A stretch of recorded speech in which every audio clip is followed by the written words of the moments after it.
Öyniki pulsini jimisini to'lab qo'ygan, lekin menga sotgan odamniki bu öyniki egisiniki mundayliqi deykansi bor ekan. O deykansini endi to'labmi bo'ldi deyli, lekin bu odam bunda bek keyinga survatchi buni. Mayli qilib, nomi o'tkazib turgan ishni. Ham buni bu orliqda bu odamniki meningdan boshqa odamga sotgan bir ahvol bor ekan. Buni menda u yoqmi shu men go'q bergan bir ahvol bor ekanmiz, men boshqa odam sotgandimmi. Ammo bizda bizga sotgan ilm-bilim bo'lgan bir isbotli barcha. Ham bu yoqda yana shu go'q qipirma uni buni qilma deb keyinik bir survat barcha gapirni tatli qilamiz.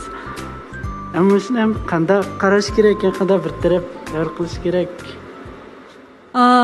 Siz boshqalardan bir uyni setib oldingiz.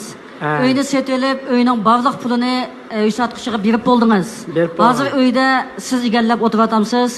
Siz o'tiryapsiz. Siz o'tiryapsiz. Faqat uyni sotqichi mush uyning pulini to'liq topshirib olib bo'lgan bo'lsa-mu, o'zining majburiyatini ado qilmay, uyning nomini sizning nomingizga o'tkazishga moslashmadi, shundaqmi? To'g'ri.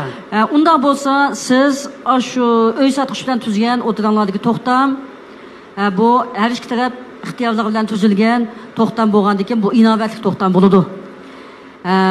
Undan bo'lgandan keyin siz xalq sot mahkamasiga bu shu uy sotqichidan uyning nomini o'zingizning nomiga yo'tkashga moslashib berishni talab qilib arz qilsangiz bo'ladi. Bu o'zini bir qochiryapti endi. Endi buningda siz oldindan shu sot mahkamasiga arz qilgandan keyin anondan keyin sot mahkamasi javobgar tarafni qonun bo'yicha chaqirtib, sot vaqtini o'rinlashtirib, shu paktga asos qonunni o'lcham qilib bir hukm chiqaradi. Endi shu sotashgan vaqtida o'zaro kelishib qolsanglar yoki u yoq sizningki nomingizni o'tkazishga moslashsa, kelishim orqali bir taraf qilsin bo'ladi. Undaq bo'lmagan ahvolda sot mahkamasi qonun bo'yicha hukm chiqaradi. Mening demoqchi bo'lganim, mush ahvolda siz sot mahkamasiga da'vo qilish orqali o'zingizning huquqini qo'g'dirsangiz bo'ladi. To'g'ri. Sizlardan qochgan bilan sotdan chaqasi, sotdan qochamaydi, qochsa, uningga berilgan jazo borda, qonunni qochamaydi. Qonun oldida hammamiz bab-barobar. Unda bo'lsa, chiroq yondirib qolgan qizlardan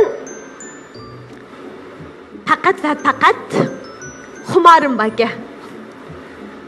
O'ziga xumor qilay debdi. O'ziga xumor qilay debdi. To'g'ri. Endi qo'l tutishganlarga qiz mehmonga Shinjang belgi oladi. Endi sizga Samijangiz? Samiya. Sami. Bahordek ichib turdi ekansiz. Abaytanqi sharkatlarga va'da berish uchun shuni saqlab qoldim, shuni o'chirishga ruxsat qilsangiz. Abay qo'rqib ketmagansiz, a? Ya qo'rqmadim, men sizga o'zi talbichi. Zirkint vakansiz. Ruxsat qilsangiz, chiroq o'chiratsam. Ruxsat. Chataq yo'q-a? Chataq yo'q. Baya degandek hurmat qilamiz qizlarning tanlashiga, shundaqmi Absamiya? Absamiya haqiqatan bu kunda bahor deb ism qo'ysak bo'ldi ekan sizga. Kunda bizga mana bunday xushallik ato qila oladi ekansiz. Programmamiz qatnashib ajab, ma qizlar chiroq yondirmay qoldi, chiroq saqlamay qoldi deb bearam bo'ldingizmi? Yo'q, bearam bo'lmadim. Qo'shib farmadimsiz. Mana bu shu sahnaga chiqib molla qaytib oldik. To'g'rimi, ha? To'g'ri. Ekran orqali o'zimizni tunishtirib oldik. Bo'ldi deb o'ylamsiz? Bo'ldi. Abdusami sizga kon sovg'imiz bor. Ya'ni Shifr biotexnik shirkati ta'minlagan Shifr quvvat to'liqlash energiya yurishligi. Qabul qilam. Qanday narsa? Uchu yaxshi narsaga qarang. Sizni texmi sog'lom qildigan, texmi energiyalik qildigan, mollahni texmi o'tkazib yetalaydigan. Bo'lar ekan. Bo'ldi, ha. Rahmat sizga.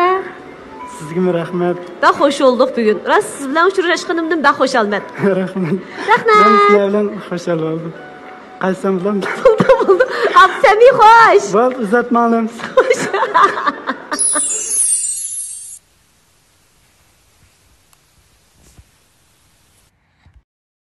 抖音